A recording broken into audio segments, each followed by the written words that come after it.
This news is brought to you by Cherupuzha cooperative hospital. കുറഞ്ഞ ചെലവിൽ മെച്ചപ്പെട്ട ചികിത്സ. ചെറുപുഴ ഗ്രാമപഞ്ചായത്ത് കൃഷിഭവന്റെ നേതൃത്വത്തിൽ മഴക്കാല പച്ചക്കറി തൈകളുടെ വിതരണോദ്ഘാടനം ചെറുപുഴ ഗ്രാമപഞ്ചായത്ത് പ്രസിഡന്റ് ലൈസമ്മ പനക്കൽ നിർവഹിച്ചു. അസിസ്റ്റന്റ് കൃഷി ഓഫീസർ പി ഗീത സ്വാഗതം ആശംസിച്ചു. കാർഷിക വികസന കർഷകക്ഷേമ വകുപ്പിന്റെ പച്ചക്കറി വികസന പദ്ധതിയുടെ ഭാഗമായി സൗജന്യമായാണ് തൈകൾ വിതരണം ചെയ്യുന്നത്.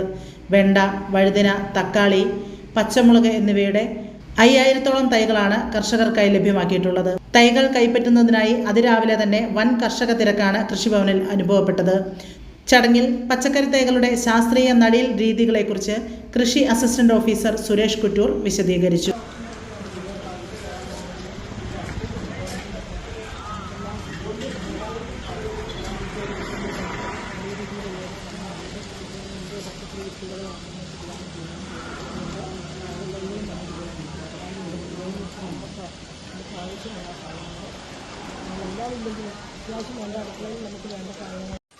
നമ്മൾ ഇന്നിവിടെ വിതരണം ചെയ്ത പച്ചക്കറി തൈകളെ സംബന്ധിച്ചിടത്തോളം വളരെ സൂക്ഷ്മമായി പരിപാലിച്ചു കഴിഞ്ഞാൽ നമുക്ക് ഒരുപാട് വിളവ് ലഭിക്കും.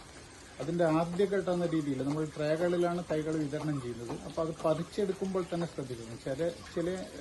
ചില കർഷകർ പെട്ടെന്ന് ഇങ്ങനെ വലിച്ചെടുക്കും. അങ്ങനെ വലിച്ചെടുക്കാൻ പാടില്ല. കാരണം ഇതിന്റെ വേരുകൾക്ക് ക്ഷതം സംഭവിച്ചു കഴിഞ്ഞാൽ അതിന്റെ പ്രാരംഭഘട്ടത്തിൽ തന്നെ ആരോഗ്യം ക്ഷയിക്കും എന്നുള്ളതാണ്. അപ്പോൾ നമ്മൾ എന്ത് ചെയ്യണം, ചെറുങ്ങനൊന്ന് നന കൊടുത്തതിന് ശേഷം മടിയിൽ നിന്ന് പ്രസ് ചെയ്ത് കഴിഞ്ഞാൽ അതിങ്ങനെ കട്ടയായി കിട്ടും. അപ്പോൾ വേരോടുകൂടി നമുക്ക് കിട്ടും. അത് നമ്മൾ നട്ടു കൊടുക്കാം. ഗ്രോ ബാഗിൽ നടുകയാണെങ്കിൽ നമ്മൾ ഗ്രോ ബാഗ് തിരഞ്ഞെടുക്കുമ്പോൾ വെള്ളയും കറുപ്പും കളറുള്ള ഗ്രോ ബാഗാണ് തിരഞ്ഞെടുക്കേണ്ടത്. അത് ഊഷ്മാവിനെ നിയന്ത്രിക്കുന്നതിന് വേണ്ടി നമുക്ക് ഏറ്റവും നല്ല ഗ്രോ ബാഗാണത്.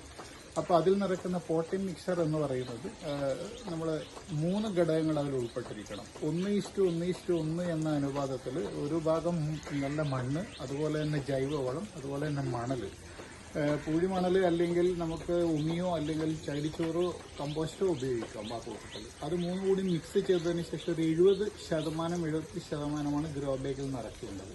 അതിനുശേഷം നമ്മൾ ഈ ട്രേയിൽ നിന്ന് എടുത്ത തൈ അവിടേക്ക് നട്ടുകൊടുക്കണം. നട്ടുകൊടുത്തതിന് ശേഷം നമ്മൾ അടുത്തായി ചെയ്യേണ്ടത്, ഇതിൽ കളകൾ ഒരുപാട് വളരാൻ സാധ്യതയുണ്ട്. അതിന് നിയന്ത്രിക്കുന്നതിന് വേണ്ടി നമ്മൾ പുതയിടണം. കരിയില ഉപയോഗിച്ചുകൊണ്ട് നട്ടുകൊടുത്ത ചെടിയുടെ ചുറ്റുമായി നമുക്ക് പുതയിടാം.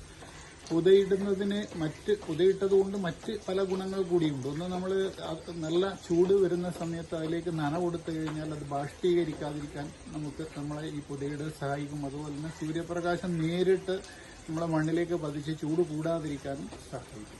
അതിനുശേഷം ഇതിന്റെ വളപ്രയോഗം എന്ന് പറയുന്നത് നമുക്ക് ജൈവികമായ രീതിയിൽ മാത്രം പച്ചക്കറികൾക്ക് വളം നൽകിയാൽ മതി. അതായത് നമ്മൾ ഇതിലേക്ക് സ്ലറി, നമ്മൾ ദ്രവരൂപത്തിലുള്ള വളമാണ് ഹ്രസ്വകാല വിളകൾക്ക് നൽകുന്നത് ഏറ്റവും നല്ലത്. പ്രത്യേകിച്ച് പച്ചക്കറികൾ ഒരു 3 മാസം കൊണ്ട് ഉണ്ടാകുന്നത് കൊണ്ട് തന്നെ നമുക്ക് ഒരു 20 ലിറ്ററിന്റെ ബക്കറ്റ് എടുത്ത് അതിൽ നമ്മൾ 10 കിലോ പച്ചച്ചാണകം, 1 കിലോ വേപ്പും പിണ്ണാക്ക്, 1 കിലോ എല്ലുപൊടി, ഒരു 1/2 ലിറ്റർ ഗോമൂത്രവും കൂടി ഒഴിച്ചു കഴിഞ്ഞാൽ നമുക്ക് നല്ലതാണ്. അങ്ങനെ അത് നമ്മൾ ആവശ്യത്തിന് വെള്ളവും ചേർത്ത് ഒരു 4 ദിവസം വെച്ചാൽ ഇങ്ങനെ പൊളിച്ചു വരും. അങ്ങനെ പൊളിച്ച ഈ സ്ലറി നമുക്ക് ഓരോ കപ്പിൽ 10 ഇരട്ടി വെള്ളം ചേർത്ത് നമുക്ക് ചെടികൾക്ക് ഉപയോഗിക്കാം. അങ്ങനെ അത് മാത്രം കൊടുത്തു കഴിഞ്ഞാൽ തന്നെ നമുക്ക് ഇതിനാവശ്യമായ വളം ലഭിക്കും എന്നുള്ളത്. മലയോരത്തിന്റെ മണ്ണിൽ ആതുര ശുശ്രൂഷ രംഗത്ത് സഹകരണ മേഖലയുടെ നിറച്ചാർത്ത് Cherupuzha cooperative hospital.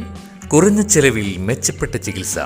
അസ്ഥിരോഗം, ENT, skin, pulmonology, psychiatric, കൂടാതെ 24 മണിക്കൂറും പ്രവർത്തിക്കുന്ന കാഷ്വാലിറ്റി ലാബ്, ഫാർമസി സൗകര്യങ്ങൾ, കൂടാതെ ortho operation theatre, physiotherapy, audiology, speech therapy, NICU, PICU സൗകര്യം, റേഡിയന്റ് ഫാമർ, ഫോട്ടോതെറാപ്പി, ECG, കൂടാതെ അത്യാധുനിക ഡിജിറ്റൽ എക്സ്റേ സൗകര്യം. ചികിത്സയ്ക്കിനി ചിലവേറില്ല. Cherupuzha cooperative hospital. കൂടുതൽ വിവരങ്ങൾക്കും ടോക്കൺ ബുക്കിങ്ങിനുമായി ബന്ധപ്പെടുക 049852424140. മൊബൈൽ 6238064141.